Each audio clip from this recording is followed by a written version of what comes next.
Hello, my name is Joelle Welbig. I'm in Psych 409, and I did my paper on George Berkeley. I'll be going over the works and his life and how he related to the works of philosophy and psychology. To kind of go over the abstract of my paper and what I wrote about, George had a very long-lived life of success and failures. He was well known for his many big books that he wrote. He wrote over 50 books in his entire life, some of them still not found to this day. Some of them he never finished. He traveled around the world. He's known for a lot of successes, and he's known for his religious beliefs as well. And so we'll start off with talking about a bit of a biography about George and where he came from as a young child. George Berkeley was born on March 12th, 1685 in Dysart Castle, Ireland, to his father, William Berkeley, and his mother, Elizabeth. They had six sons and one daughter, one of being George. He spent his entire childhood kind of in the wooded hills area in the valley where he began to learn that he loved nature and going hiking, spending time in the woods. This was also where he learned that he loved to write. He constantly kept a journal with him at all times, writing down everything that he could from when he was able to write up until when he died. One thing that was noted in that journal was that he felt differently towards his family. He felt that he was kind of the oddball out in his family. He felt that his family kind of treated him differently, or that he may have not been a part of his family in some ways. George did end up going to college. While he was in college, there was a battle that occurred in Ireland, and this just kind of had a lot of chaos going around in his life at the time. But he did end up working through this and spent a lot of time in his room in college because of it, but still focused a lot on his studies and got through it during this hard time. He wrote that down in his journal that he was struggling a lot with the battle going on and writing about his family and his siblings. In 1996, George went to Kilkenny School in Ireland to pursue his master's degree. This is where he met Thomas, his best friend, Thomas Fryer, and he lived in a three-story house together there. Um, the house that Tom and George lived in, they spoke of in the journaling about how nice it was and how this was kind of their first success together. They made a lot of money growing up, during all their successes in college, and this was kind of a very first step into becoming a part of a bigger, nicer community. And they talked a lot about how nice the house was that they lived in and how much they loved it.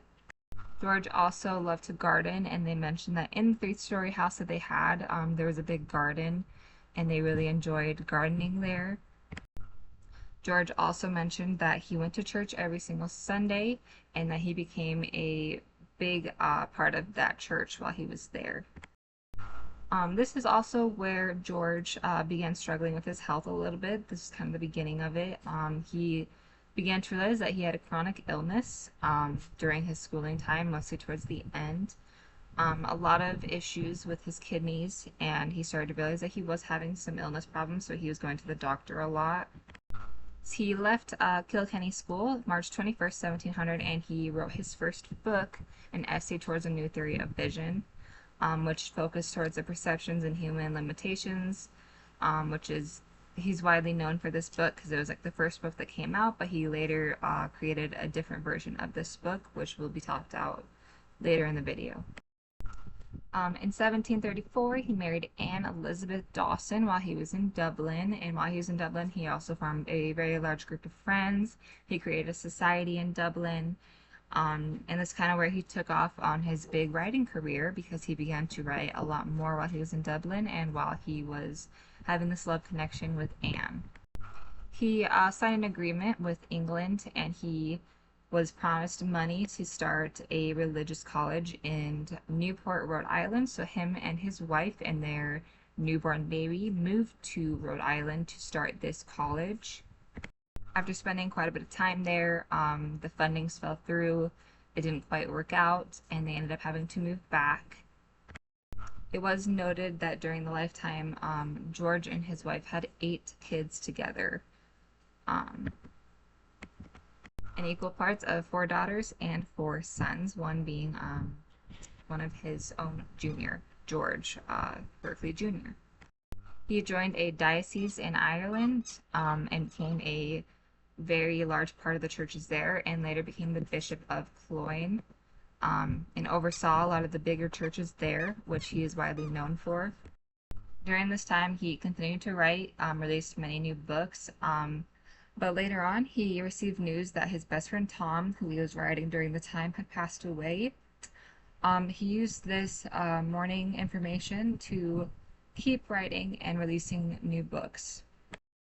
Because of his increased depression because of Tom's death and just everything that was happening, his chronic illness began to increase and his health declined rapidly.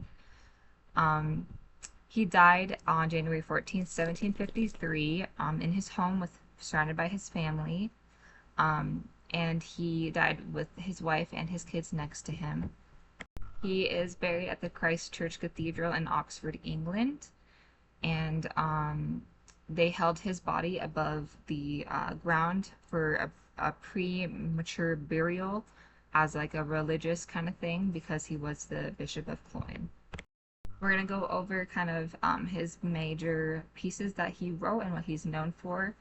To start with what I mentioned earlier, An Essay Towards a New Theory of Vision was his first official published piece that he worked on. This was kind of the big breakthrough for George, and once it was published, he realized how amazing that feeling was, and he continued his work. This was kind of the book that enlightened him how he wanted to understand how the mind processed distance, size, color, and how the mind processed things that were in front of you, you know, how we see things and how we touch things that are in front. So this kind of book kind of explains that.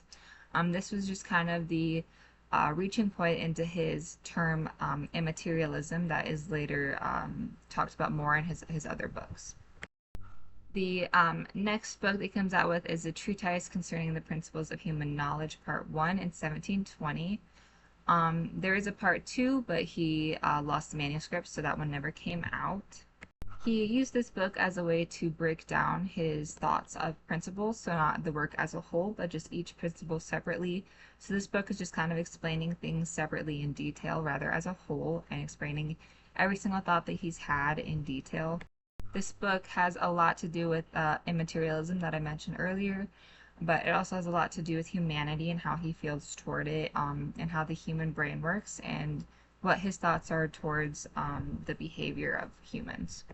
One of the more interesting books that I personally think he released was the 3 dialogues between Hylas and Philinus. I don't know if I'm pronouncing that correctly.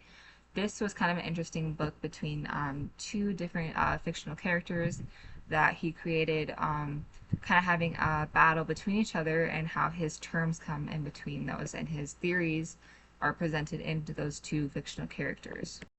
In the book, the 2 characters are fighting against immaterialism and materialism, and just kind of go back and forth, and they discuss their life together and how he's portraying kind of like a real world example of his thoughts and his theories. George also performed instrumental kind of in motion thing that he did in Europe. He traveled to Europe and performed De Motu.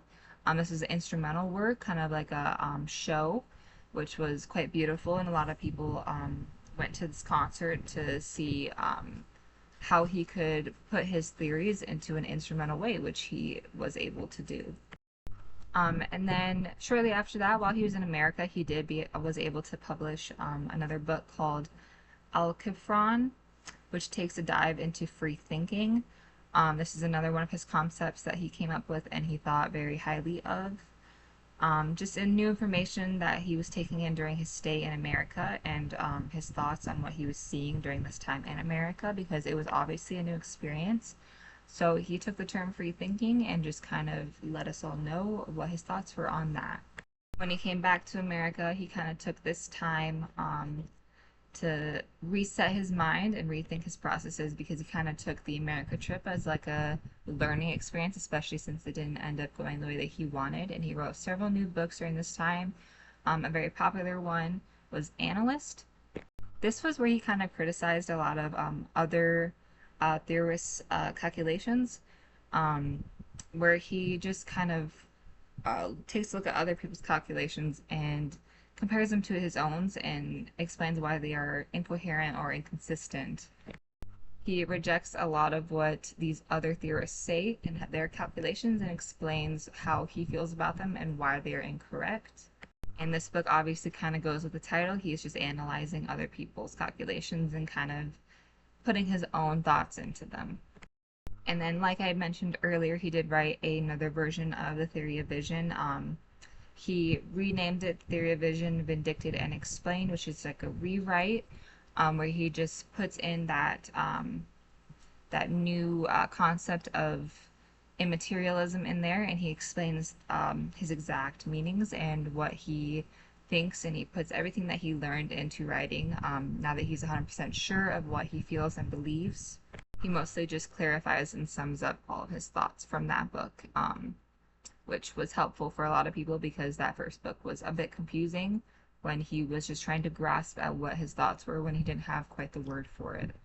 This is also where he explains his concept idealism, which is what he's also very well known for. Just the materialistic things do not exist, which is what that book is mainly about, that everything is not a material and that everything is just visual things that God puts into our mind. That is his main goal and thinking process that George Berkeley wanted us all to believe. So the very last book that George wrote was Cyrus, I'm not really sure how to pronounce it. He wrote that in 1744, after passing away, shortly after passing, or before he passed away in 1753 due to that chronic illness. This was just like a reflection of everything that he was learning and feeling during this time, because he had a feeling that his time was ending very soon. His chronic illness was catching up to him. He could hardly walk, he could hardly talk. People were carrying him places, his family was caring for him and feeding him. So he summed up everything and just kind of put it all out there. He wrote several letters during this time as well to the people that he loved. He was still continuing to write letters to Thomas, even though he was passed away, which they found. The word Cyrus or Cyrus means small chain. So it just like is a chain for all of the pieces of his other books that he put together. And he also talks about his religion and his beliefs a lot in this book, and how he takes Christianity and puts it into science and meaning, and how philosophers can take his findings and put them into later real world problems. Obviously, George Berkeley made a huge impact on the world of psychology and philosophy. He will be well known for the rest of time. There are several memorial sculptures all around the world thanks to him. The Trinity College, which is the college that he attended first, has a stained glass window that was contributed to George Berkeley. There are several portraits of George Berkeley in the Trinity College with his name under them, as well as a library called the Berkeley Library there. And at Yale University in New York, there are smaller colleges called the Berkeley Colleges in honor of George Berkeley's findings, which are the psychology colleges. So yeah, that is my presentation on George Berkeley, and I hope you enjoyed it.